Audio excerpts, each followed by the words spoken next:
The next submitted fallacy is probably the cutest. This is the argument from bullcrap, as John describes it.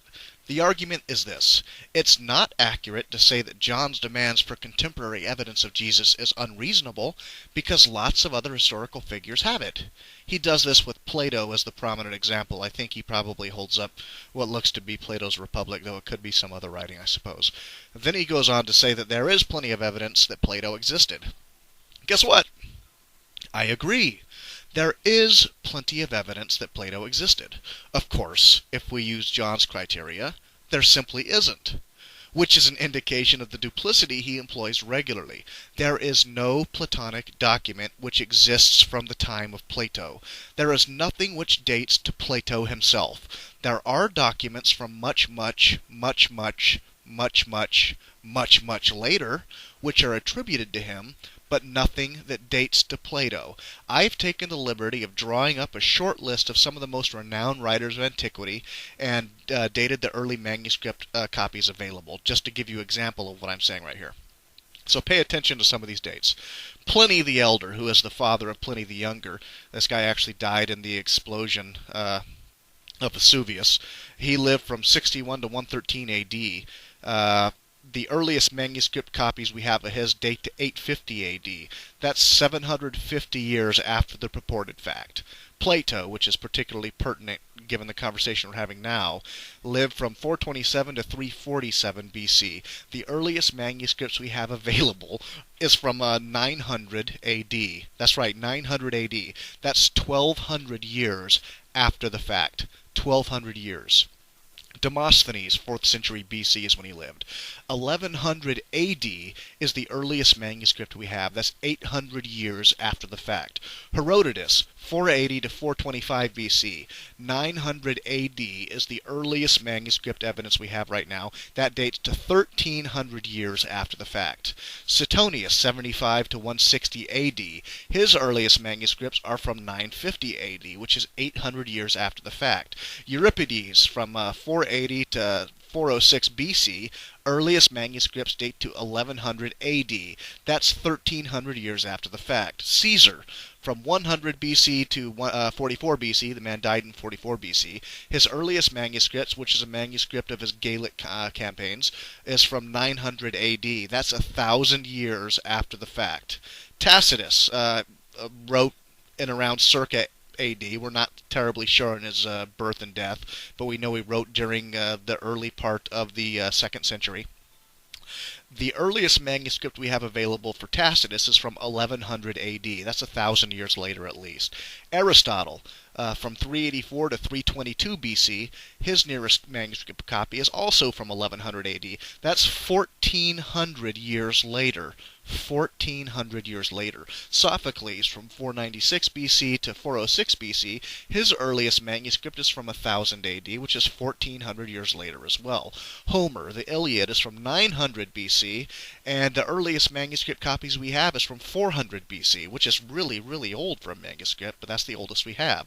That's 500 years apart. Now, let's go to the New Testament. The New Testament was written the 1st century AD between 50 and 100 AD. The entirety of the New Testament was complete by 100 AD. The earliest manuscripts we have that exist now are from about 130 AD. That's less than 100 years from the crucifixion. Less than 100 years from the crucifixion. Let's compare those figures against the New Testament once more. Jesus was crucified in around 36 AD. 36 AD. The earliest New Testament texts were written by Paul in 49 AD. The earliest fragments of gospel accounts appear in the early 2nd century AD, around 120 AD.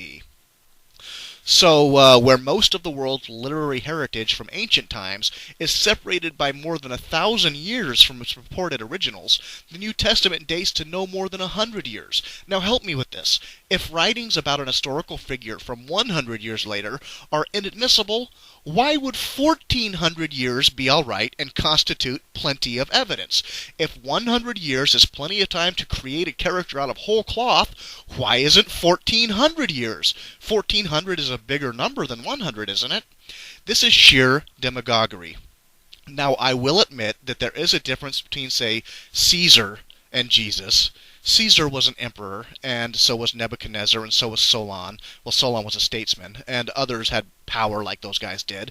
And many of the very powerful of ancient times left stone carvings and buildings in different grand building projects to testify to their existence. So there is a degree of certainty dealing with those people as opposed to dealing with peasants. And this segues into John's next point. John simply cannot fathom why the elite literates of that time wouldn't stop and take notice of a Judean peasant. I mean, peasants in the backwaters of the empire got lots of attention, right? Not exactly. There was no real reason to take notice.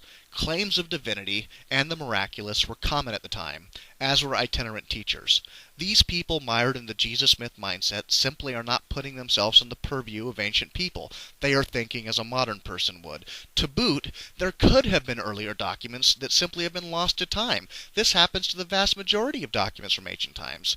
To put this into perspective, you could take all of the first century documents from the entire earth.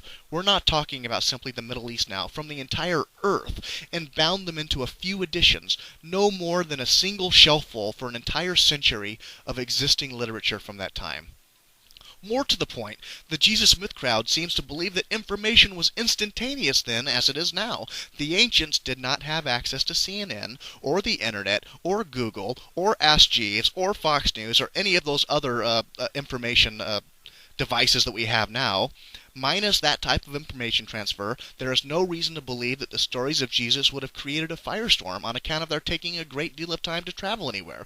If Jesus' ministry was only 3 years long, it is entirely likely that it would have taken 3 years for that information to travel to Rome and then for someone to come back and report on it. John's demands are unreasonable, and he knows it. He's attempting to fool people who are less than familiar with the history.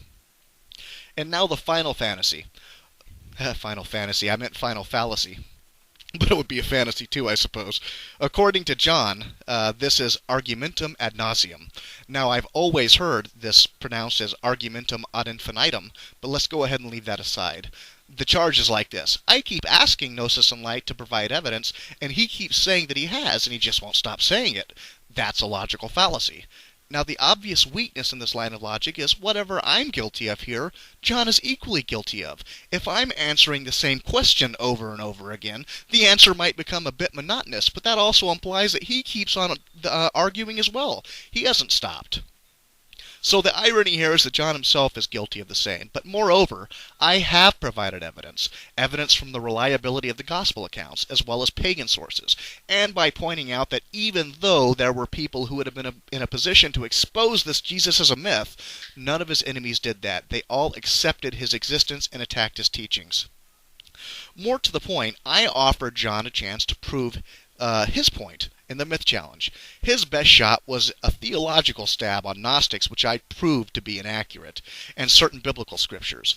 The important comparison is this. I have given evidence to support my position, and this might come as a surprise to John, but he is not the arbiter of acceptable evidence. He, on the other hand, has simply blustered and sought to confuse.